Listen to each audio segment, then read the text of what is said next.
In the solar kiln, I'm noticing a lot of condensation on the inside in the morning. And this may be the time where I ran an electrical wire outlet box on the inside, thinking because of the moisture levels here in Tennessee that I may need to put a dehumidifier, once again dehumidifier in there, try to suck the moisture out from inside of this thing. Yeah, it's not wet on the outside. Well, it's a little bit, but that moisture's on the inside. I have about 600 board feet inside of the kiln, and because I had nowhere else to put them, and of course I'm working on the side, the side sawmill shed will be on the hay barn. I didn't have, the trailer's full of the boards I'm using on the barn right now. I didn't want to cover those up. So I put them in here so they were green. They've been in there 3 weeks, and there is 4 fans. You cannot see the thermometer. It's about 75 degrees in there right now. It's 60 degrees. It was 36 degrees this morning. So it is warm in there, but anyway, may have to do an upgrade and go ahead and put a dehumidifier in there. So stand by for news. I am not completely done with the solar kiln. I need to mill up some boards to cover the edges, some trim boards, and one of the things you'll notice, there is the gap between the door right there. And last night I closed down the vents. Didn't know if that would stop some of that moisture as well. Let's just open 2 of these. It's supposed to be very warm today. Behind me, I'm getting started on the hay barn for the side shed. And let's see, waiting on the part from John Deere for the John Deere 4020 to finish the final mowing for 2020. We find ourselves in a situation of other things that need to be done as well. So the solar kiln, I milled up, I don't know how many logs, but there's 600 board feet in it drying. It's from the pine logs that will be the rafters on the side shed. Let me turn the camera around and show you what I have accomplished so far, the build of the sawmill side shed. Let me show you the sheep. They want to know what's going on. A big part of what I had done already, from the previous videos, I finished the top portion here. I tore the poplar boards down, going to finish out this side, but I have taken the gate out, the fence post out, put up the batter boards, and pulled the string line.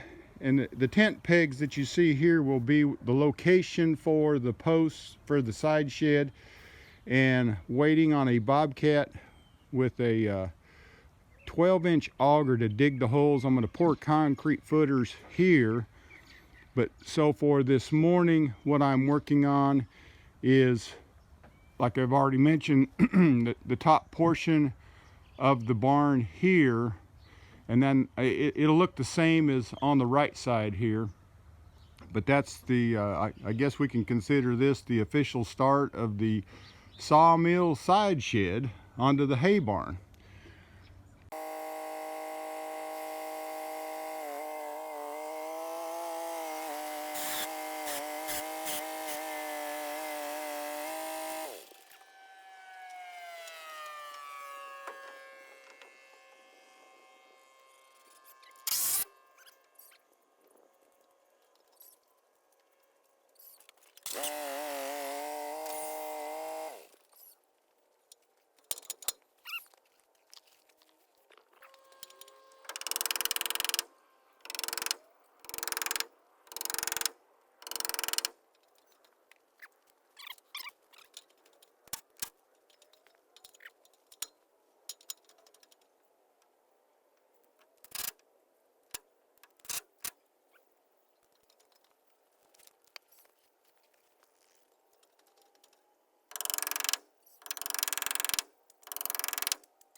Well, when there's hay in the barn, every day is Easter.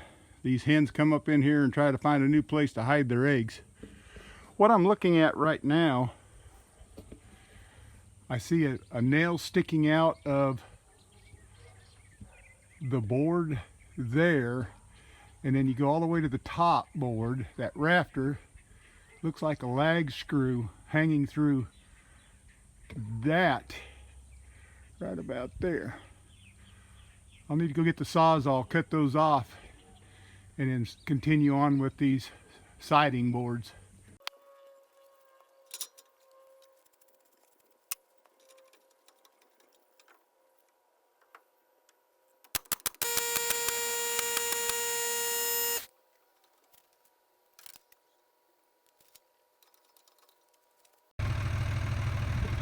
Well, here's the inside of the hay barn.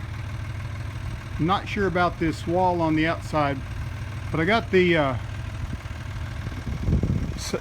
top side finished. Here's what's left, but I need to resaw the wane off of these boards as well as this one, because what I'll be working on next is the other side of the barn. Got weather coming, and that'll help keep the weather out. So now I need to clean up, and keeping in mind the side shed, it's going to come out about 13 and a half, 14 feet, and it will be at an angle, and you'll see it as we develop this. But I took one of the feeder bins for the cutoffs, and I'll just pull the plastic tub out of there, set it on the forks, and go put it on the burn pile and clean up everything else. But a lot of the resaw from my previous videos, hopefully to stop warping, I'd let this dry some and then resaw it. This is 12 inches wide here. I will make it 12. I'll make it 10, and then cut this section into a 10-foot length for the other horizontal beam of the barn, and then cut the wane off of these. I need to come up with a 13-foot 6-inch, and this might be the candidate here that will be the rest of that horizontal board on that other side, the far side. Anyway, thanks for watching.